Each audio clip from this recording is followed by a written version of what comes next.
Tamil Nadu social welfare association சார்பில் விருதுகள் மற்றும் நலத்திட்ட உதவிகள் வழங்கும் விழா நடைபெற்றது. சென்னை MNDA காலனியில் உள்ள தனியார் விடுதியில் தமிழ்நாடு சோசியல் வெல்ஃபேர் அசோசியேஷன் சார்பில் விருதுகள் மற்றும் நலத்திட்ட உதவிகள் வழங்கும் விழா நடைபெற்றது.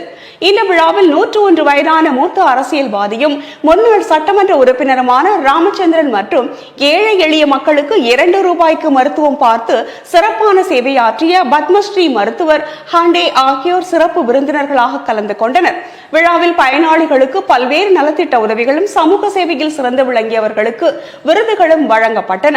இந்நிகழ்ச்சியில் பேசிய சிறப்பு விருந்தினர்கள் தமிழ்நாடு சோசியல் வெல்ஃபேர் அசோசியேஷன் நிறுவன தலைவர் புரட்சிவேந்தன் சுந்தரமூர்த்தி கடந்த 50 ஆண்டுகளாக சிறப்பான சமூக சேவையாற்றி வருவதாக பாராட்டினர். மேலும் பொதுமக்களின் நலனுக்காக தொடர்ந்து பல்வேறு பணிகளை மேற்கொண்டு வரும் சமூக ஆர்வலர்களையும் நலத்திட்ட உதவிகள் மற்றும் விருதுகளை பெற்றவர்களையும் சிறப்பு விருந்தினர்கள் வாழ்த்தி பாராட்டினர்.